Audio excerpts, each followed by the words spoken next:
수익으로 달리는 지름길 수익런 방송 오늘 한 주의 마지막 날입니다. 금요일 12시부터 50분 동안 생방송으로 진행해 보도록 하겠습니다. 저는 아나운서 윤지윤이고요. 오늘도 레드 전문가님과 함께하도록 하겠습니다. 전문가님 반갑습니다. 네, 반갑습니다. 여러분들 반가워요. 여러분들 한 3일 만에 우리가 방송하는 느낌이죠? 맞습니다. 그렇죠. 저희가 화요일에 2시간 연속 방송했고 그다음에 수요일, 목요일 쉬다가 오늘 방송하니까 제가 오늘 할 말이 엄청나게 많습니다. 네, 벌써부터 말이 빠르신 것 같아요. 오늘 발음이 더 정확할 수도 있어요, 여러분들. 네. 제가 여러분들한테 방송을 통해서 요즘 말 전달을 좀 더 이제 집중적으로 해드리기 위해서 네. 요즘 언어 치료도 받고 있습니다. 언어 치료를 받는다고요? 제가 발음 중에서 니은자, 시을자가 안 되거든요. 니은자, 시을자.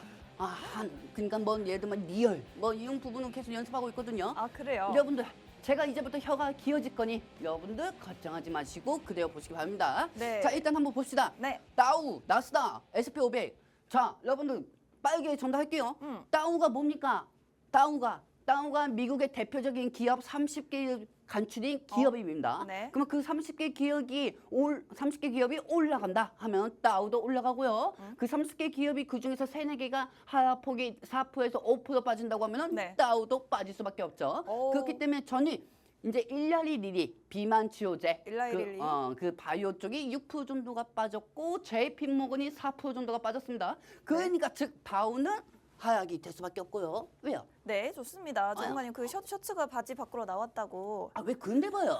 제가 본 게 아니고 아니 아주 그렇습니다. 괜찮습니다. 다우지수가 1% 넘게 좀 크게 빠졌네요. 그리고 네. 지금 여기서 나스닥은 어느 정도 좀 샀습니다. 네. 나스닥은 어느 정도 사왔는데 네. 근데 중요한 건 제가 분명히 말씀드렸죠. 필라델피아 반도체 지수는 무조건 무너질 수밖에 없다고요. 네. 자, 왜 자꾸 남의 옷을 봐요? 아니, 그게 아니고. 지금 말씀하셨지만 필라델피아 같은 경우는 네. 사실 잘 생각해 보세요. 네. 아나운서님. 네. 우리 미국은요. 네. 제가 보통 9월 달부터 금리 인하가 무너질 겁니다. 무조건 무너질 겁니다. 왜? 3년 전 코로나 때하고 다르거든요. 금리가 무너진다? 금리 인하할 때는 네. 미증시는 무너질 수밖에 없습니다. 미증시가 무너진다고요? 네, 그렇죠. 네. 왜? 이게 통화 정책으로 주가가 올린 게 아니잖아요. 네. 재정 정책을 올린 거죠. 그리고 재정 정책은 국채를 쓰잖아요. 나라에서 돈이 없으니까 나라 돈을 쓰겠다. 그래서 그거 기업들 투자를 지속적으로 도와줬고요. 미국 정부가. 그러면은 미국 같은 경우는 디포트가 나올 상황이 크죠. 그렇다고 하면은 금리 인하를 하기 전까지는 네. 미증시는 계속 올라갈 겁니다. 제가 네. 생각하기는. 네. 근데 금리 인하하기 전까지 그 올라갔던 그 수많은 자금들이 네. 금리 인하 후 그 재정 정책으로 인해서 돈이 오히려 자금이 쏟아지는 거죠. 빠지면은 우리 대한민국 사람들만 미국 주식 사겠습니까 이제까지? 아니죠. 네네. 전 세계 사람들이 미국 주식을 사가지고 꾸역꾸역 머리끄댕이 잡고 올린 거 아닙니까? 네. 다우하고 나스닥하고 SP500을. 그러면은 금리 인하가 될 때면은 그때는 서양 개미들이 자금을 이탈이 되고 국내 시장, 우리 대한민국 시장하고 일본, 니케이, 홍콩의 홍콩의 항생, 그다음에 대만의 대만카곤 거기까지 증시가 유동성이 풍부하게 유입이 된다는 겁니다. 그렇다면 이제 금리 인하가 본격적으로 시작이 된다면 미국 증시는 하락을 면치 못하겠지만 오히려 그 자금이 아시아 증시로 흘러 들어올 것이기 때문에 금리 인하 시작 이후에는 우리 증시에는 오히려 좋다라는 결론이겠죠. 그렇죠. 유동성이 들어온다는 거죠. 네. 좋습니다. 자, 지금 어쨌든 저희가 간밤에 뉴욕 증시 3대 지수에 대해서 이야기를 하고 있는데 대형 기술주를 포함해서 대부분의 업종에서 차익 실현, 즉 너무 많이 올랐기 때문에 지금 증시가 좀 약세를 보였다고 보시면 좋을 것 같고요. 특히나 최근에는 좀 중소형주 위주로 상승이 나왔었는데 간밤에는 이 러셀 2000 지수도 소폭으로 하락을 좀 했습니다. 그런데 엔비디아 같은 경우에는 TSMC가 실적을 발표하고 나서 3% 가까이 좀 반등을 보여줬어요. TSMC가 2분기 순이익이 전년 동기 대비 36% 증가했다라는 실적을 발표를 하면서 엔비디아가 다시 반등이 나왔는데 아무래도 이 부분은 뭐 TSMC 실적이 잘 나와서라기보다는 뭐 빠졌다 내렸다가 그렇지. 다시 올랐다가 뭐 기술적인 반등이 아닐까 그런 정확히 생각이 보셨어. 듭니다. 네. 전문가님도 그런 내가 의견이시죠? 여러분들한테 한 가지 말씀드릴게요. 네. 지금 미증시 떠나는 분들 있잖아요. 네. 다시 돌아오게 될 겁니다. 왜냐하면은 여러분들 솔직히 여러분들 계좌 속에서 현금이 100%가 있다고 쳐요. 100% 중에서 90%가 국내 시장이고 10%는 미증시로 떠났겠죠. 네. 안 그렇습니까? 그러면은 여러분들은 그 10%를 향해서 90% 미증시에 투자하는 게 아닌 10% 투자해가지고 엔비디아, 트럼프 미디어, 뭐 테슬라 이거 사봤자 얼만큼 수익된다고 보십니까? 제가 볼 때는 금리 인하 9월달 전까지는 미 증시는 올라갈 겁니다. 네. 하지만 네. 제일 중요한 거는 이게 박수 칠 때 떠나는 게 있죠. 미 증시도 박수 칠 때 떠나야겠죠. 전 분명히 경고해 드렸습니다. 그때 가서 또 아이고 금리 인하 기대감이 일단 올라가가지고 차익이 돼서 빠지는 거구나 이렇게 생각하고 하면 안 됩니다, 여러분들. 그렇기 때문에 미국 시장은 박수 칠 때 떠나라. 아시겠죠? 그렇습니다. 자, 이제 뭐 금리 인하가 9월부터 시작이 될 것이다라는 부분은 모두가 알고 있겠습니다만 이번에 또 고용 지표를 통해서 이런 주장에 또 힘이 더 실리게 됐습니다. 지난 한 주 동안 신규 실업 수당 청구 건수가 또다시 또 증가를 하면서 2023년 8월 이후에 거의 1년 만에 최고치를 기록을 했고요.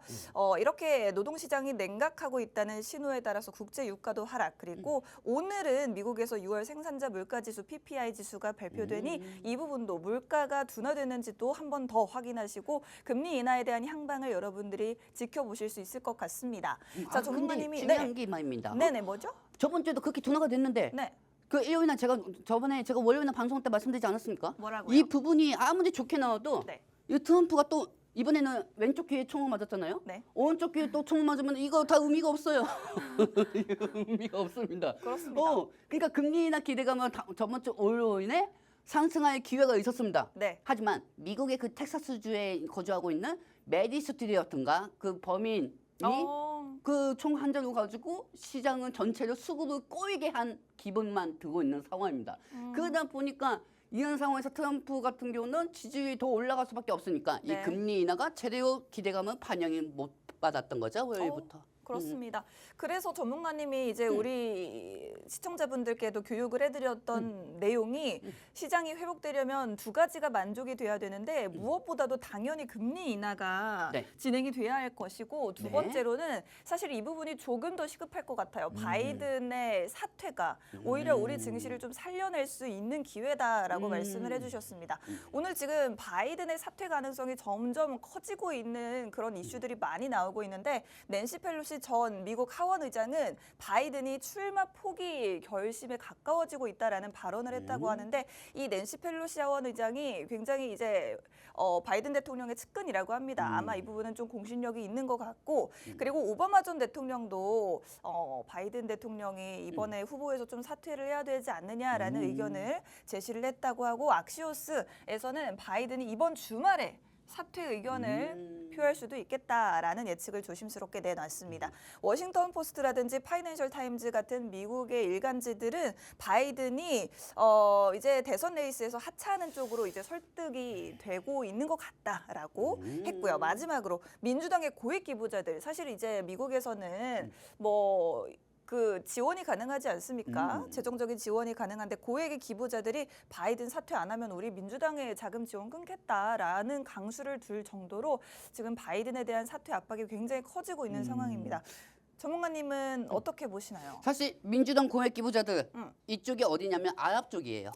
아랍. 네. 아랍 쪽이 어느 정도 바이든한테 지원해 주는데 이번에 이스라엘 전쟁이 터지고 나서 네. 바이든이 그 부분에 대해서 좀 제재를 하자 이렇게 하니까 이미 등 돌린 상황이었거든요. 근데 그래요? 이번에 명분을 잡아가지고 사퇴하지 않으면 자금 지원은 중단을 하겠다. 이미 등을 돌렸는데 그렇죠. 그리고 낸시 펠로시한테 낸시 죄송합니다. 펠로시. 낸시 펠로시 이분이 바이든보다 2살 많은 누나입니다. 그래요? 2살 많은 누나예요. 그러니까 이 누나가 바이든 대통령한테 이렇게 얘기했죠. 네. 멋지게 사퇴를 하고 그 밑에 유력한 후보가 많으니까 지금 일단 대선이 3개월밖에 안 남았잖아. 그렇게 얘기했답니까? 그렇게 얘기할 수도 있겠다는 거죠. 이드나 3개월밖에 안 남았잖아. 이드나 3개월밖에 안 남았으니까 이 3개월 동안 어떻게든 이드나 네가 멋지게 부추만 하면은 내가 시나리오 짜줄게. 네가 사퇴하는 날 이렇게 얘기해. 내 욕심은 버리고 미국민들을 위해서 나는 다음 후보를 선거해 주세요. 지원하겠다. 그리고 트럼프의 독주를 막을 것. 이렇게 얘기하면은 미 국민들 입장에서는 역시 미국을 위해서. 그렇습니다. 미국 위해서 그러면은 동정표가 생기겠죠. 그러니까 바이든이 멋지게 네. 부추만 한다는 거지. 네. 일단적으로 제가 트럼프한테 상대가 안 될 것 같습니다. 이런 식으로는 부추만 하지는 않는다는 거죠. 멋지게 사퇴하는 방법 지금쯤 연습장에다 계속 쓰고 있을 겁니다. 그래요. 그리고 네. 이 낸시 펠로시 누나가 전화해서 이드나 그 준비 다 했어? 네. 이렇게 얘기하고 있는 상황일 거고요. 네. 일단 지금 입장에서는 민주당 입장에서는 급해요. 트럼프 쪽이 공화당이거든요. 지금 지지율이 8% 정도 차이가 나고 있습니다. 네. 그렇기 때문에 이 바이든 입장에서는 지금 3개월밖에 안 남은 시간 동안 어떻게든 지지율을 올려야 합니다. 어제 이런 트위터가 올라왔어요. 바이든 대통령의 트위터에. 트위터가 올라왔더라고요. 네, 바이든 트위터에 올라왔는데 그 트위터에 어떤 내용이 올라왔는지 한번 보도록 하겠습니다. 뿅! 나는 아프다. 나는 아프다. 나는 아프다. 그러니까 이게 뭐냐면은 네. 트럼프 대통령이 네. 트럼프 대통령은 주말에 총을 피했잖아요. 네. 총을 피했는데 네. 바이든 대통령은 코로나에 못 피했어요. 코로나에 걸렸어요. 코로나에 걸렸어요. 네. 나는 아프지만은 그래도 나는 건강하다. 건강하다 하고 그다음에 두 번째 같은 경우는 약간 네. 좀 삐진 티를 내셨어요. 바이든 대통령이. 뭐라고요? 나는 여기에 질렸다. 누구? 트럼프하고 머스크한테. 왜요? 그리고 이 니치.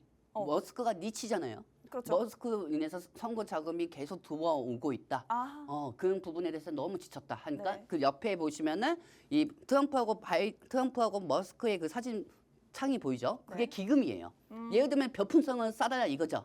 선거 자금을 위해서. 별풍선. 근데 이런 식으로 트위터에다가 이렇게 썼다고 하더라도 네. 지지율은 끌어오지 못하는 상황입니다. 그러다 보니까 펠로시 누나가 이제 새벽에 전화를 했겠죠. 네. 전화를 했고 오늘 새벽에 바이든이 사퇴에 결심을 하고 있다. 이렇게 얘기를 했겠죠. 근데 어떻게 보면은 이 바이든 대통령이 사퇴하면은 시장은 더 상승합니다. 여러분들. 왜냐하면 그동안 바이든 부분이 이제 사실 바이든 대통령이 그동안 관리를 못해서 지지율이 떨어졌다. 이것보다는 트럼프가 귀에 총알이 지나가고 나서 그게 지지율이 더 올라갔었던 거거든요. 네. 그래서 트럼프가 어떤 말 한마디 하더라도 이 시장이 이번 주 동안 트럼프 트레이드라고 해가지고 네. 관련주들만 올라갔죠. 네. 근데 되게 웃겼던 게 네네. 웃긴 게 이번에 바이든에 대해서 민주당에서 사퇴해야. 그러니까 그 부분이 지금 현 대통령은 바이든 대통령이잖아요. 네네. 그러니까 이 시장은 거기에 부하시성이 계속 왔다 갔다 하는 거예요. 그렇습니다. 그리고 잘 생각해 보세요. 네. 트럼프 쪽 트레이드 쪽으로는 관련 수혜주가 지수를 견인시킬 수 있는 시가총액이 없습니다. 없어요.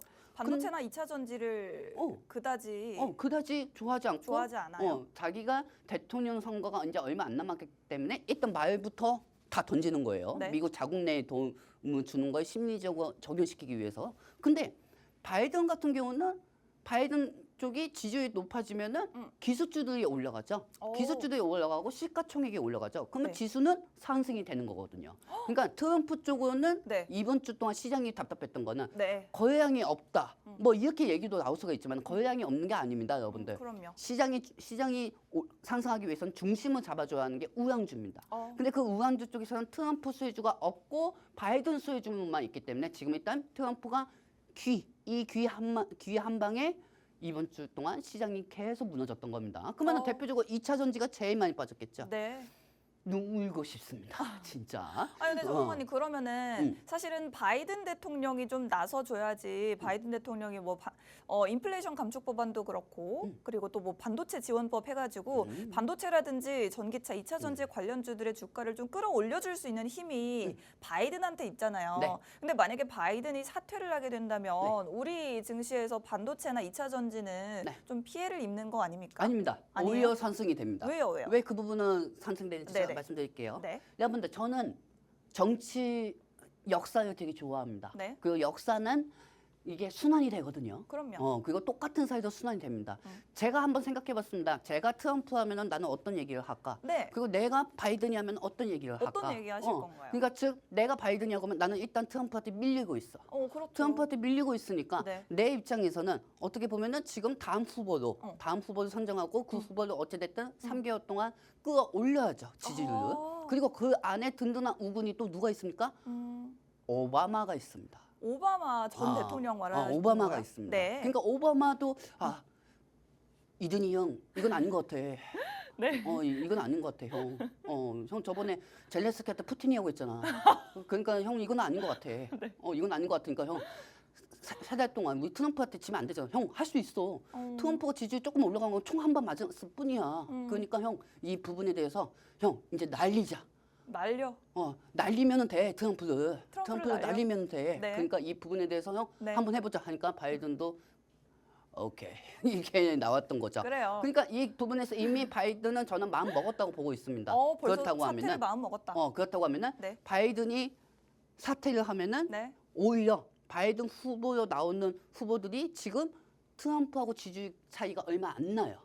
그래요? 얼마 안 납니다. 네네. 얼마 안 남았기 때문에 바이든 이후에 나오는 후보가 중요합니다. 이 좋습니다. 누가 보면은 주식 방송이 아니고 이건 뭐 정치 외교 방송인 것 같은데 근데 주식이 하는 게 정치 외교도 엮여져 있죠. 그렇습니다. 그렇기 때문에 여러분들 이 부분을 명심해 보시기 바랍니다. 그렇다고 해서 다음 방송처럼 이 주가가 몇백 프로 올라가고 트럼프 수혜주가 뭐 올라가고 암호화폐 관련주가 올라갈 것 같습니다. 다음 주에 뭐 누구나 다 할 수 있는 겁니다. 하지만 그것보다 제일 중요한 거는 네. 우리 종목이 아무리 100년짜리, 1000년짜리 좋은 종목이라고 해도 시장이 무너지면 다 무너지게 되는 거죠. 자, 그렇기 때문에 우리는 이 부분에서 정치 외교 또 알아야 합니다. 자, 그렇다고 하면은 네. 트럼프 이후에 나올 후보들이 누구인지 이 부분에 대해서 우리는 주식에 대해 전략을 짜야겠죠? 네. 한번 그 후보들을 첫 번째부터 보도록 하겠습니다. 네. 일단 첫 번째 미셸 오바마입니다. 미셸 오바마. 자, 미셸 오바마 같은 경우는 네. 바이든하고 정치 외교가 똑같습니다. 그리고 바이든이 이루고자 하는 인플레이션 감축법하고 그다음에 신재생 에너지 부분은 똑같습니다. 그래요? 사실 트럼프가 제일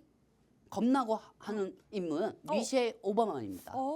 왜냐하면 미셸 오바마가 여러분들 다 아시다시피 네. 예전에 미국 대통령 오바마의 부인입니다. 네네. 부인이고 네. 이분이 정치적인 부분에 대해서 좋은 가언을 많이 했기 때문에 미국인들한테 지지율이 높죠. 그래요? 트럼프가 제일 무서워하는 후보는 미셸 오바마입니다. 근데 이 미셸 오바마가 모르겠습니다. 네. 1년 전까지만 해도 나는 대선에 나갈 생각이 없다. 네네네. 이렇게 얘기한 상황이거든요. 네. 근데 만약에 네. 이게 모르는 일이잖아요, 여러분들. 네. 중간에 미셸 오바마가 나온다고 하면은 네. 트럼프 입장에서는 큰일 났네. 이럴 수밖에 없어요. 오. 미셸 오바마가 나오면 트럼프 지지율은 무조건 꺾이게 돼 있거든요. 네. 자, 그리고 두 번째입니다. 네. 이 두 번째는 지금 미국의 부통령 누구죠? 카몰라 해리스입니다. 카몰라 헬리스입니다.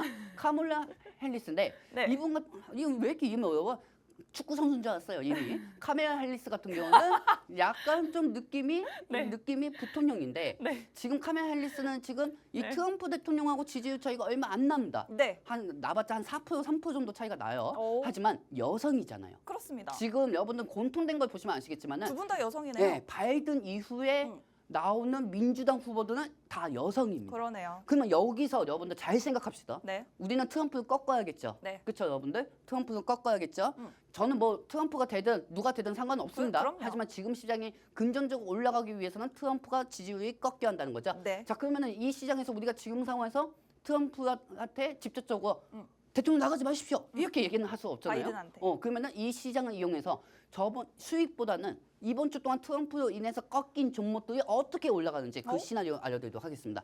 일단 첫 번째는 네. 우리 펠로시 누나가 바이든 대통령한테 이 내심 펠로시가 두 살 더 많습니다. 그렇기 때문에 바이든한테 이 누나 일단 이번 주말에 사퇴를 그걸 해 대신 멋지게 사퇴를 해. 멋지게 그러면은 사퇴하라. 거기에 따라서 동정표가 생길 거야. 그러면은 트럼프한테 지지율 2% 꺾어올 수가 있어. 그러면은 바이든 대통령 입장에서 알았어 누나 이렇게 하고 이렇게 설명을 하겠죠. 네. 설명하고 여기서 표를 또 지지율 표를 갖고 옵니다. 네. 지지율 표를 갖고 오고 네. 그리고 바이든의 출마 포기 결심이 또 시장의 불확실성을 해소를 시키죠. 불확실성 해소가 될 수 바이든 있죠. 다음으로 나오는 후보가 나오면은 트럼프가 어느 정도 그동안 바이든이 연세가 많았잖아요. 네. 연세가 많으니까 사실 트럼프하고 나이 차이는 많이 안 나지만 그렇습니다. 바이든이 연세가 있기 때문에 그 부분에 따라서 불확실성 해소가 있었거든요. 네. 그렇기 때문에 시장은 불확실성이 그 부분이 해소가 될 거고요. 네. 그러면은 이 바이든이 이제 사퇴를 하고 지지율이 꺾입니다. 트럼프가. 그래요. 트럼프가 꺾이고 그 후보들이 나온다고 하면은 이제는 트럼프하고 제2의 후보하고 경쟁 구도로 가겠죠. 근데 그때 트럼프가 만약에 바이든 대통령이 사퇴를 하고 지지율이 민주당 쪽으로 간다. 네. 민주당 쪽으로 가고 공화당이 깎인다. 네네네. 하면 그때는 금리 인하가 같이 반영이 될 겁니다. 금리 금리 인하에 인하가. 대한 기대감이 지금은 전부 반영이 되지 못하고 그렇죠. 있는데. 금리 인하하고 네. 주도권은 또 민주당 쪽으로 갈 수가 있습니다. 미국이 오. 민주당 쪽으로. 네. 그러면 이 두 가지가 합쳐지면은 트럼프라는 그 거대 산맥을 어느 정도 무찌를 수가 있는 거죠. 주식시장에서는. 그렇기 때문에 제가 지금 얘기하는 거는 이번 주 동안 제일 많이 빠진 게 뭡니까? 2마 하면 잔소리, 3마 하면 잔소리, 10마디 해도 잔소리. 2차 전지겠죠. 네. 그렇죠. 아주 저 이번 주에 아주 진짜 눈을 뜨고 싶지가 않았습니다.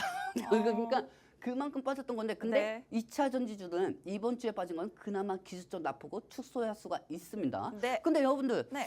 아까 제가 지하철 타고 오다가 네. 앉아 있었는데 네. 깜짝 놀랐습니다. 왜요? 근데 너튜브 보고 있었어요. 네. 너튜브 보고 있었는데 갑자기 알림 메시지가 딱딱딱딱딱 뜨더라고요. 네네. 딱딱딱 뜨니까 뭐 이런 기사가 떴어요. 트럼프 2차 전지 의무화 폐지. 전기차 전환 의무를 폐지하겠다. 제가 이 기자분한테 한번 여쭤보고 싶습니다. 네. 제가 여기서 지금 이 부분에 대해서 네. 제가 뭐 조절해서 얘기는 하겠지만은 네. 한번 물어보고 싶어요. 네. 제목이 너무 자극적이에요. 그렇다고 해가지고 2차 전지가 빠진다? 지금 2차 전지가 빠지고 있나요? 안 빠지고 있습니다. 근데 제가 이 부분에서 한마디 말씀드릴게요. 네. 전기차를 폐지하겠다? 뭐 미국이 공산당입니까? 아니잖아요. 미국이 민주당이잖아요. 네. 그리고 전기차 민주주의. 폐지를 하겠다. 네. 여러분들 제가 느끼는 기사의 내용이 뭔지 아십니까? 네. 전기차를 폐지하겠다. 트럼프의 전기차를 폐지하겠다. 그 기사를 보고 전 딱 느꼈습니다. 트럼프 내용이 알짜배기 내용은 안 들어가 있고 기사 제목만 자극적으로 트럼프가 2차 전지를 폐기하겠다. 이것만 나온 거거든요. 제가 왜 그 안에 있는 내용들 알짜배기를 왜 이분이 안 썼는지 그 이유 압니다. 한마디 네. 말씀드릴게요. 네. 지금 전기차하고 내연기관이 같이 움직이고 있죠. 전 세계에. 네. 그렇죠. 트럼프가 전기차를 폐지하겠다는 게 아니고 트럼프가 어차피 2035년까지 내연기관하고 전기차가 같이 간다. 전기차만 무조건 가는 방식이 아닌 내연기관도 같이 갈 거다. 그런 식으로 얘기한 거를 이렇게 풀이를 해버린 거예요. 아니 미국이 무슨 공산당입니까? 전기차를 폐지, 전기차는 타지 마. 그건 말도 안 되잖아요. 그리고 인플레이션 감축법도 사실 미국에다가 투자를 안 하면은 차라리 한국 기업들은 중국 기업한테 투자를 하는 게 낫지. 중국 땅에다가 투자를 하지. 뭐하러 적자인데 한국 기업들이 미국이 투자를 합니까, 여러분들? 네. 안 그렇습니까? 그렇기 때문에 트럼프는 당선 전까지 일단은 어느 정도 말로만 얘기하지만은 그 정도는 다 시행할 가능성이 없습니다. 그리고 오늘 트럼프가 2차 전기 자동차를 폐지하겠다. 의무화를 폐지하겠다. 의무화라는 거는 미국에는 의무화라는 게 없어요. 의무화는 공산당에만 있는 겁니다. 미국은 민주 쪽이거든요. 근데 그렇게 기사대로 나온다고 하면은 트럼프가 전기차 타면은 벌금이야. 이렇게 나올 수밖에 없는 거죠. 그러면은 그렇다고 해서 개인 투자자들이 예전처럼 기사만 보고 빼지 않아요. 왜냐? 그렇게 했다고 하면 지금 에코포브나 LG 에너지 솔루션이나 LNF나 다 빠졌겠죠. 안 그렇습니까? 그렇기 때문에 걱정하지 마시기 바랍니다. 그렇습니다. 조금 전에 뜬 속보에 따르면 이제 트럼프가 연설문을 통해서 전기차 전환 의무를 좀 폐지하겠다. 자기가 취임을 하게 되면 취임 첫날에 이 부분을 폐지하겠다라고 발언을 했다. 그 연설문에 담겨 있다고 해서 속보가 떴는데 사실은 이 속보인 만큼 지금 이 제목만 있지 내용이 없습니다. 그렇지. 구체적인 내용이 어떻게 되는지 저희가 나오는 대로 더 들여다보고 여러분들께 브리핑을 해드릴 거고 이 부분이 실제로 전기차 시장에 어떤 영향을 미칠지 까지 면밀하게 분석을 도와드릴 테니까요. 혹시라도 뭐 2차 전지 가지고 계신 분들 너무 우려하실 필요는 없고 저희가 만약에 방송이 끝나더라도 여러분들께 더 양질의 정보를 전달해드리기 위해서 시청자 참여 게시판을 운영하고 있습니다. 아니 근데 내가 갑자기 생각나는 게 네. 피디님 죄송한데 아까 그 기사 한 번만 다시 한번 떠주시겠어요? 네. 네. 이거 네, 진짜 왜요? 갑자기 생각나는 건데 왜요? 그 기사를 보면 아시겠지만은 네. 이런 기사가 떴잖아요. 네. 그러면은 일주일 전부터 머스크가 뭐 하고 있습니까? 한 달에 600억씩 지원한다고 했잖아요. 맞아요. 그러면 머스크 뭐가 됩니까? 머스크 1년 머스크 뭐가 됩니까? 머스크해지죠. 머스크해지죠. 그렇죠. 네. 머스크가 머스크해지지 않겠습니까? 괜찮았나요? 아유 좋았어요. 아주 우리 윤주 아나운서가 그래요. 내 성격을 이제 조금씩 닮아가고 있습니다. 제가 뒤에 약간 머스크 내용도 담겨 있거든요. 그러니까요. 그래요. 잠시 그래요? 후에 좋습니다. 한번 설명 넘어가 보도록 합시다. 자, 그러면 시청자 게시판 입장 방법 한번 설명드려도 될까요, 전문가님? 그래요. 너무 많은데. 그래요.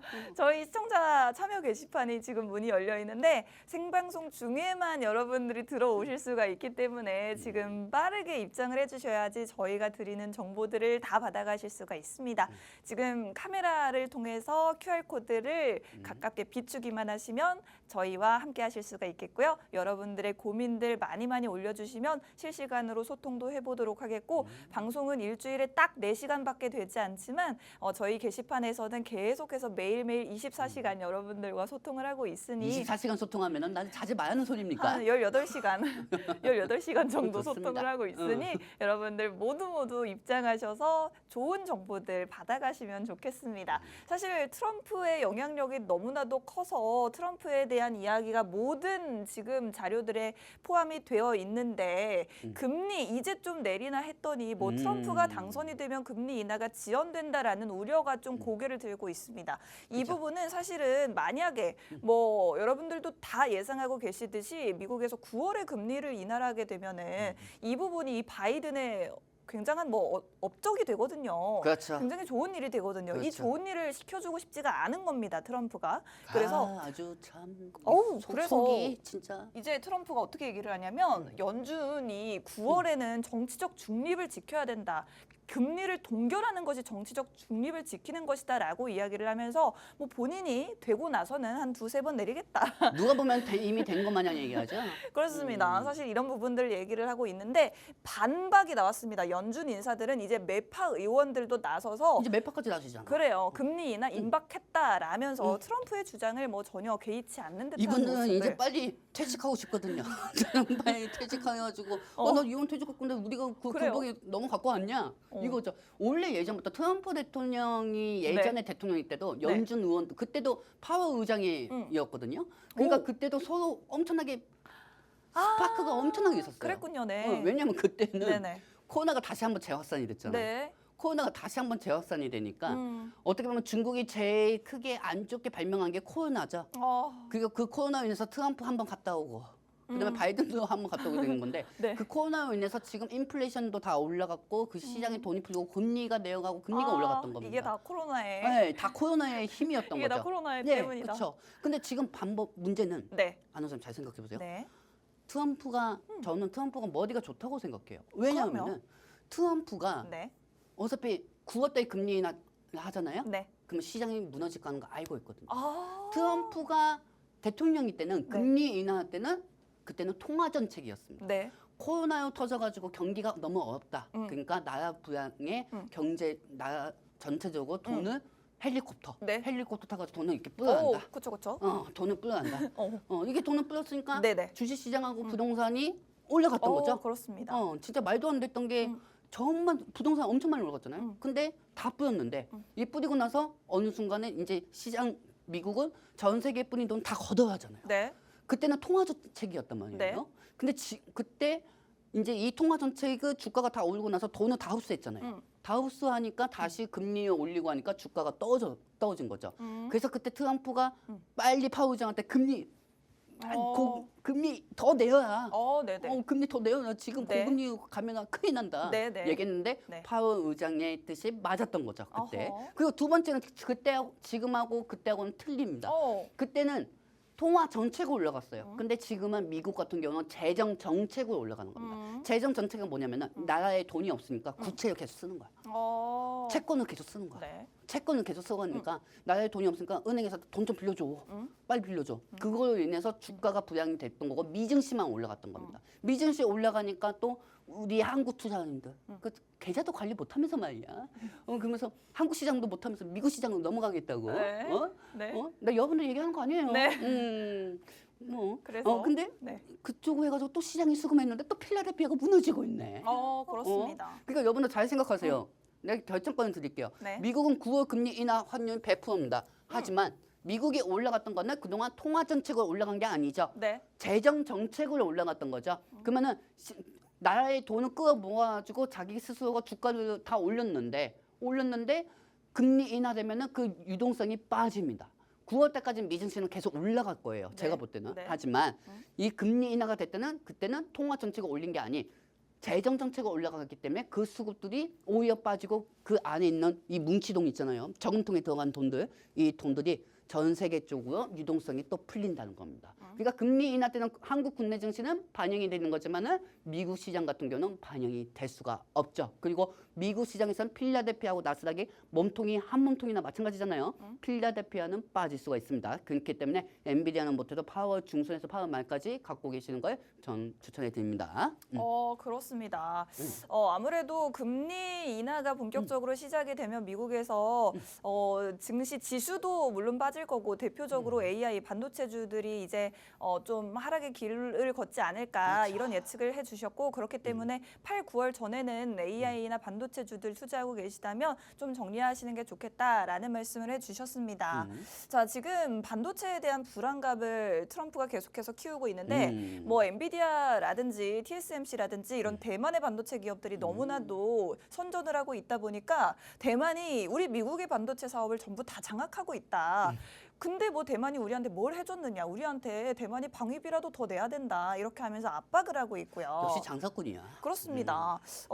이 부분 때문에 사실은 뭐 엔비디아라든지 TSMC라든지 미국의 반도체 기업들에는 약간의 악재가 된 것 같은데 이 부분은 어떻게 보시나요, 전문가님? 사실 대만이 미국 반도체 사업 전부 가져갔다. 네. 우리에게 방위비를 더 내야 이렇게 얘기하고 있잖아요. 네. 근데 솔직히 트럼프는 대만은 건드면 안 돼요. 왜냐하면은 네. 반도체는 대만이 다 놓고 1등입니다. 그렇습니다. 그렇죠. 그리고 미국 자체 내에서도 경기 활성화가 될 수 있는 거 트럼프도 알고 있어요. 솔직히 뭐냐면은 애플이라든지 엔비디아라든지 설계만 할 뿐이지 이걸 다 나머지 어디서 만듭니까? 대만의 네. TSMC에서 파운드리로 다 만드는 겁니다. 그렇다면 이렇게 이야기를 하는 거는 실제로 반도체를 배척하겠다는 게 아니라 그렇죠. 방위비가 더 중요한 방점일까요? 그렇죠. 그러니까 돈 좀 더 달라. 네. 돈 좀 더 달라. 네. 근데 대만 입장에서도 너 당선되면 돈 줄 거야. 근데 왜 굳이 지금 얘기해? 이거죠. 대만 입장에서는. 그래요? 방위비 더 줄 거다. 네. 왜냐면 이 방위비원 통해 가지고 이 사람이 진짜 이거 사진 잘 갖고 왔네요. 그래요? 이거 한 방 딱 스치고 나서 갑자기 이런 얘기가 나오죠. 근데 되게 웃긴 게 뭐냐면은 네. 트럼프 입장에서 또 이렇게 생각하고요. 네. 중국하고 또 분쟁을 하기 위해서는 이 대만이라는 나라가 필요합니다. 그렇죠. 여러분들 그거 아시죠? 중국에서 시진핑하고 또 한 명의 또 정치인이 덩샹핑인가 한 명이 있었습니다. 누구죠? 덩샹핑이하고 너무 옛날 분 아닌가요? 옛날 분인데 네. 그 중에서 한 명이 시진핑한테 밀려서 아. 만든 나라가 대만입니다. 네네. 여러분들도 아실 거예요. 네. 그렇기 때문에 이 대만 부분에 따라 가지고 네. 중국하고 사이가 안 좋은 걸 알고 있기 때문에 트럼프는 이 부분에 대해서도 두 가지 시나리오를 적용시켜 가지고 이렇게 얘기를 하는 거죠. 네. 이렇게 얘기하니까 어떻게 됐습니까? 네. 어제 반도체주도 다 무너졌죠.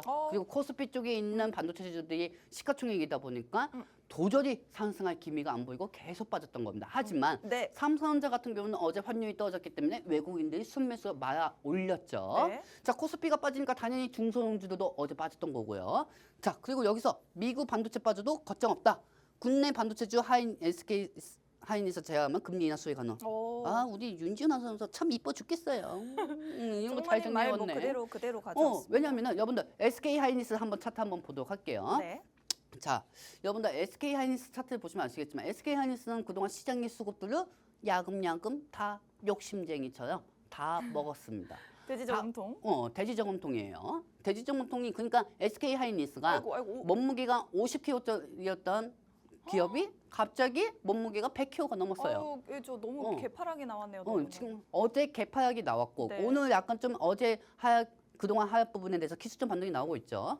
근데 내가 여기서 되게 웃겼던 게 뭐냐면 네. 개인 투자자들이 계속 순매수를 하고 있어요. 엔비디아는 무조건 올라갈 것이다. 그래요. 물론 맞아요. 엔비디아 9월 때까지는 계속 올라갈 겁니다. 네. 하지만 이 부분에 대해서 엔비디아가 더 이상 SK 하이닉스만 끌고 갈 수는 없다는 거죠. 만약에 필라델피아에서 엔비디아가 상승하고 다른 필라델피아의 반도체 지수의 암홀딩스나 인텔이나 마이크론 테크놀로지나 이런 종목들이 떨어지면 엔비디아도 떨어지게 돼 있거든요. 같은 네. 영향을 보기 때문에. 네. 그렇기 때문에 하이닉스는 빼고 나머지 반도체 지수 오히려 네. 미증시가 반도체 지수가 빠지면은 네. 그동안 부각되지 않았던 AI나 그다음에 반도체 종목들이 오히려 상승할 수가 있습니다. 그러기 위해서는 SK 하이닉스의 배를 저금통 배를 갈라야겠죠. 그리고 나서 그 수급들이 국내 시장에 분산이 돼야겠죠. 그렇습니다. 뭐 반도체주라고 해서 우리 국내 증시에서는 절대 다 같은 반도체주가 아니었습니다. 그동안 수급을 모두 독식했던 SK 하이닉스가 만약에 이제 좀 힘이 빠진다면 오히려 다른 반도체주들은 반등을 해줄 수가 있겠고 미국에서는 이제 반도체주들이 좀 조정을 받을 수밖에 없는 그런 자리이기도 하고 그리고 여러 가지 요소들로 인해서도 반도체주가 약세를 보일 수가 있을 것 같습니다만 우리 반도체주들은 오히려 그동안 미국 반도체주 올랐을 때 못 올랐던 다른 중소형주들은 오히려 상승이 나와줄 수 있겠다. 그렇지. 특히나 삼성전자가 환율하락의 수혜를 볼 수가 있기 때문에 삼성전자가 오르면서도 같이 수혜를 볼 수 있겠다라는 부분을 기억해 주시면 좋겠습니다. 아유. 중소형 반도체주 보유하고 계신 분들 참고해 주시면 좋을 것 같고요. 자, 머스크에 대한 이야기 한번 해볼게요. 네. 지금 일론 머스크가 트럼프의 정치 후원 단체에 매달 600억 원을 넘게 기부를 하겠다. 돈이 왜 이렇게 많아요? 그러니까 아니 근데 그거 아십니까? 네. 제가 저번에도 방송에서 말씀드렸지만은 네. 트럼프하고 머스크 옛날 사이 안 좋았어요. 네. 트럼프하고 머스크하고 트위터 트럼프가 이런 걸 보낸 적이 있었습니다. 예전에 트럼프 대통령 때 머스크한테 외적 전기차에 대해서 머스크의 테슬라를 오해가지 못할 것 오! 이렇게 쓴 적이 있었어요. 네. 그러니까 머스크가 과거 이렇게 얘기했습니다. 네. 나는 이제까지 나의 중심으로 온 회사가 테슬라다. 오. 이렇게 얘기하니까 머스크가 네. 그 후보도 갑자기 점점점점 하고 무음표를 썼거든요. 네. 그랬던 사이예요. 이들이. 근데 머스크가 갑자기 줄을 탔죠. 그렇습니다. 머스크가 갑자기 줄을 탔는데 네. 아까 보시면 아시겠지만 그 기사에서 뭐라고 했습니까? 전기차 의무화 폐지 말도 안 되는 기사지만 네. 그렇게 되면 머스크 입장에서는 진짜 안 웃으신 말씀인데요. 머스크질 수밖에 없는 거죠. 그렇죠? 그렇기 때문에 네. 이 부분에 대해서 머스크가 사실 이제까지 테슬라 주가가 상승하면은 사람들이 다 이렇게 생각했어. 뭐라고요? 테슬라 상승하면은 2차 전지로 무조건 상승할 거다. 나도 물론 저도 그렇게 생각했습니다. 저도 그렇게 생각했어요. 저도 그렇게 생각했습니다. 네. 근데 아니나 다를까? 테슬라 주가가 상승하면은 오히려 2차 전지들은 다 빠지는 거야. 그 네. 이유는 이제 뭐냐면은 네. 테슬라는 전기차가 시초잖아요. 근데 자율주행 부분하고 ESS, 에너지 저장 장치 이 부분은 매출액이 커지니까 테슬라 주가만 커지는 것뿐이지 국내 시장에는 2차 전지주들이 상승할 수가 없다는 거죠. 아쉽습니다. 그렇기 때문에 테슬라 주가가 상승할 때는 네. 당분간은 자율주행 중하고요. 에너지 저장 장치 ESS. ESS. 이거 어떻게 보면 배터리 충전이라고 보시면 됩니다. 네. 여러분들. 이 관련주들이 상승한다고 보시면 되겠습니다. 하지만 네. 이제 저는 이렇게도 생각해요. 네. 테슬라 주가가 빠지면은 오히려 2차 전지 종목들이 상승할 것이다. 오. 그렇게도 역발상으로도 생각하고 있습니다. 자, 다음 점 한번 볼까요? 자, 그렇습니다. 지금 다음 장으로 보면은 사실 이 부분 너무나도 여러분들이 잘 알아서 그냥 짧게 보여드리고 넘길게요. 자, 트럼프 수혜 섹터가 너무나도 많은데 이 부분도 저희가 방송에서 지금 한 3번 연속으로 보여드리고 있어서 그렇죠. 만약에 자료가 필요하신 분들은 시청자 게시판으로 입장해 주시면 저희가 자료 다 올려드릴 거고요. 이 부분을 제가 좀 새롭게 정리를 해봤습니다. 트럼프 수혜 섹터로 새롭게 지금 부상된 게 바로 바이오 관련주들. 트럼프 전 대통령이 원하는 게 뭐냐면 이 약값을 좀 싸게 만들고 싶대요. 아니 예전에 코로나 때 그 코로나 주사 안 맞아도 된다 이렇게 하던 분이 그랬죠. 갑자기 바이오는 그래요. 약값을 좀 싸게 하고 싶은데 만약에 약값을 이렇게 내리고 싶으면은 지금 이제 복제약의 비중을 좀 높여야 된다고 합니다. 바이오시밀러 산업을 육성을 해야 되는데 지금 미국 내에서 중국의 바이오시밀러 비중이 굉장히 높아서 만약에 이 부분을 육성을 한다라고 하면은 미국이 중국한테 시장을 주겠습니까? 그래서 이 부분을 우리나라가 가져갈 수가 있다고 해서 바로 바이오 관련주들이 수혜주가 된다는 거고 그리고 또 올해 안으로 중국을 견제할 수 있는 생물보안법이라는 게 추진될 가능성이 높다고 하는데 이 부분 때문에도 이제 바이오가 트럼프의 수혜 섹터가 된다라는 말이 있습니다. 그런데 아무래도 전문가님은 바이오주를 선호하시지 않을 거기 저는 때문에 선호하지 않습니다. 일단은 X 칠게요. 저는 선호하지 않습니다. 그냥 이런 게 있다라고만 네. 아시면 좋을 것 HAB도 같고 보십시오. 그 맨날 뭐 서류 준비했다 이렇게 하더니만 또 지연돼가지고 또 계속 빠지지 않습니까? 바이오주는 변동성이 너무나도 크기 바이오. 때문에 제가 이제까지 살아남는 방법이 바이오주 안 했기 때문입니다. 그렇습니다. 옛날에 한번 물리시고 나서 바이오주를 안 하고는 이제 그때 많이 아팠어요. 그래요. 자, 근데 틱톡에 관한 이야기가 나왔는데 이 부분은 사실 틱톡 관련주들의 호재인지 악재인지 잘 모르겠어요, 전문가님. 트럼프가 틱톡을 지지한다라고 합니다. 원래 이 틱톡이 중국의 틱톡이 너무나도 미국에서 인기가 많아지니까 막 못 들어오게 하려고 했는데 트럼프는 또 이 틱톡을 좋아한대요. 아, 나는 그 여태 보면 그 좀 짜증이 났던 게 뭐 사람들마다 다 틀렸겠지만 네. 자꾸 누가 춤추면서 틱톡에서 뭐 이렇게 나오는데 왜 이렇게 추는 거지? 왜 그래도 이런 거 좋아하시는 분들이 많이 씻어서 올리는 있으니까요. 거지? 아, 나는 관심 없는데 자꾸 역사 봐야 하는데 자꾸 뭐 틱톡에서 누가 뭐 이렇게 춤추는데 요즘 MZ 세대들이 약간 좀 틱톡을 많이 좋아하는 것 같습니다. 우리 그럼요. 때는 싸이워드가 유명했는데 싸이워드. 그럼 그게 뭐죠? 뭐 아무튼 이 메타와 경쟁을 시켜야 된다라고 하면서 틱톡을 지지한다고 해요. 그렇게 되면 전문가는 틱톡 관련주들은 트럼프 수혜주로 볼 수 있을까요? 그쵸. 틱톡 관련주도 어떻게 보면 수혜줄 수도 있죠. 근데 네. 이분이 계속 많이 바뀌어요. 그래요. 또 바뀌어요? 많이 바뀔 수가 있어요. 네. 예전에는 틱톡을 지지했지만 중국과의 무역 전쟁에 대해서 생각해 보면은 메타를 어느 정도 지원해 주는 게 낫겠다.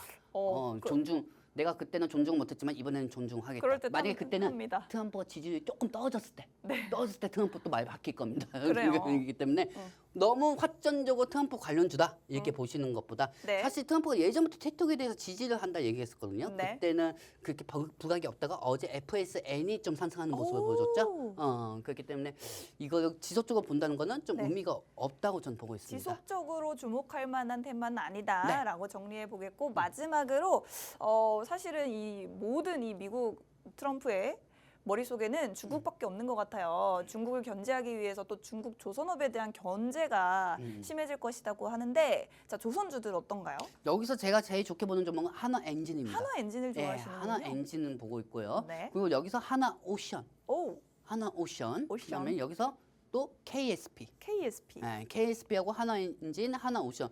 이 기업들이 계속 계약을 하고 있는 상황이죠. 근데 KSP 같은 경우는 중소형주 쪽으로 인해 가지고 좀 갭상승이 너무 많이 나온 상황이에요.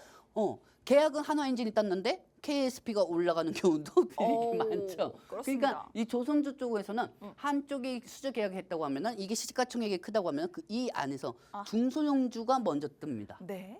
사람들 입장에서는 몇십만 원짜리 살 바에는 그냥 몇천 원짜리 사는 게 더 나으니까요. 네. 근데 지금 조선 같은 경우는 약간 좀 아무리 이제 활성화가 됐다고 하더라도 홍해 쪽에서 또 이안하고 그 문제가 터지지 않으면은 네. 지속적으로 상승하기가 좀 어렵다는 게 제 생각입니다. 그렇습니다. 뭐 틱톡 관련주와 마찬가지로 조선주들도 지속적인 뭐 중장기적 상승을 기대하기는 조금 무리다라고 말씀을 해주셨으니까 참고해 주시면 좋을 것 같습니다. 자, 아까 전문가님이 말씀해주신 바이든의 뒤를 이을 대통령 후보 두 번째가 바로 카멀라 해리스 부통령입니다. 이분도 역시나 여성분인데 지금 오늘 마리화나 관련주, 대마초 관련주들이 상승을 보이는 게 바로 이 해리스 관련주라고 해요. 네, 맞습니다. 안 그래도 전문가님 제가 이 해리스 부통령이 이 다음 후보가 될 수도 있다고 해서 저도 생각을 했거든요. 이 해리스 관련주를 찾아보자. 근데 이 마리화나 관련주 말고는 사실 딱히 뭐가 없더라고요. 네, 딱히 뭐가 없는데 여기에 또 추가적으로 2차 전지도 있습니다. 그래요? 왜냐면 이 사람도 신재생 에너지 부분에 대해서 많이 발언을 했던 사람이거든요. 네. 그렇기 때문에 오늘은 마리화나 관련주가 움직이지만 2차 전지는 워낙 비중이 많이 크잖아요. 네. 그렇기 때문에 바이든의 사태가 주말에 나오면 다음 주에 2차 전지가 저는 상승할 거라고 보고 있고요. 네. 여기서 오손 첨단 소재. 예전에는 이 마리화나 관련주 중에서 네. 메디코스, 우리바이오가 많이 올라갔었어요. 오. 그다음에 화일약품, 화일약품.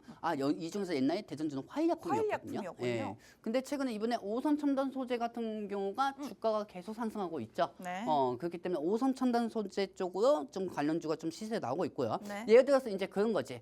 트럼프 쪽에서 일신석재, 남북경주가 올라갔다고 하면은 이 해리스 부통령 쪽에서는 화일약품하고 오선 첨단 소재가 되겠습니다, 여러분들. 네, 좋습니다. 이렇게 생각하시면 되고요. 근데 지금 보니까 뭐 차트상으로 꼬리가 너무 길게 달렸기 그렇죠. 때문에 이 부분도 좀 변동성을 여러분들이 염두에 두시면서 그렇죠. 그냥 지켜만 보시는 게 좋을 것 같습니다. 저희는 최대한 여러분들이 리스크를 가져가지 않도록 도와드리고 싶습니다. 이것만 설명하고 이제 2차 전지하고 저거 TCC 설명합시다. 그래요. 시간이 없으니까 자 LG전자가 두 개 분기 연속으로 깜짝 실적이 발표될 것으로 기대를 모으고 있습니다. 특히나 이 스마트 팩토리 공장에서 로봇들이 그렇게 열심히 일을 해서 수익성이 극대화가 됐다고 하는데 역시나 이 스마트 팩토리 곧 이제 좀 로봇과도 연관된 종목들인데 이런 종목들 최근에 뭐 로봇 관련해서도 여러 가지 좀 저가 매수세에 들어올 수 있지 않나라는 기대감도 있고요. 어떻게 보시나요? 저는 사실 스마트 팩토리 중에서 여기서 하나 빠진 게 있습니다. 네. 포스코 DS. 오, 제가 안 그래도 그거 넣을까 말까 하다가 너무 자유가 많다 보니까 제가 진짜 시간이 우리 없어서. 윤지은 아나운서한테 진짜 박수 쳐주세요. 시간이 여러분들 없어서. 진짜. 이렇게 진짜 많은 걸 이렇게 갖고 왔는데 자 포스코 DS 같은 경우도 네. 스마트 팩토리 관련주기도 합니다. 그래요? 사실 포스코 DS에 묻으신 분들 진짜 많으실 겁니다. 네. 와 나도 이거 우리 시청자분들하고 마이너스 30%까지 갔다가 겨우 탈출했잖아요. 와 이거 아주 징한 종목입니다. 포스코 DS 이게 근데 나는 그게 맞는 것 같아. 네. 나는 이응 한 글자 네. 한글로 들어간 기업들은 맞고 네. 한글하고 영어로 들어간 종목은 나하고 안 맞는 것 같습니다. 어, 느낌이. 제가 그래요. 왜 얘기하는지 알겠죠? 네. 시청자분들. 근데 이 중에서 지금 약간 좀 스마트 배터리로는 좀 유명한 거는 네. 큐립노버. 오. 큐립노버, 그다음에 티라우테, 그다음에 티라우테. NS 일렉트로닉. 오. NS 일렉트로닉하고 티라우테하고 슈립노버. 네. 그다음에 아진엔스텍. 그다음에 네. 고영 이 종목들은 좀 유심히 체크를 하고 있는데 오.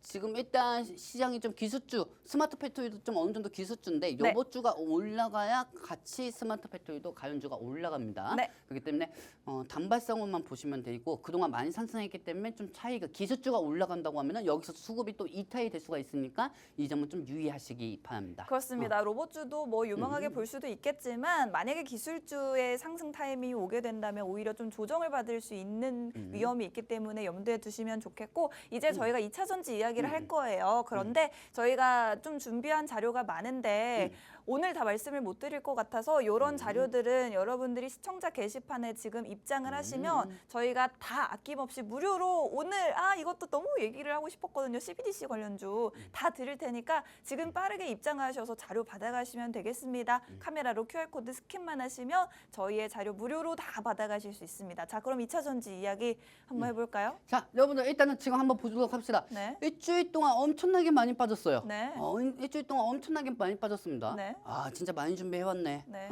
정말 잘했어요. 이거 다음 주에 씁시다. 안 웃어요. 그래요. 지금 2차 전지주 네. 이번 주 동안 계속 빠졌습니다. 네. 근데 에코하고 에코프로비엠은 지금 현재 자리를 지켜주고 있는 상황이고요. 네. 지금 현재 자리를 계속 지켜주고 있는 상황이고 저는 에코프로하고 에코프로비엠하고 NNF가 다음 주부터 개인 투자자들한테 순매수가 계속 유입이 될 거라고 보고 있습니다. 지금 유력하게 보는 거는 에코프로입니다. 에코프로고요. 그다음에 두 번째로는 NNF를 보고 있습니다.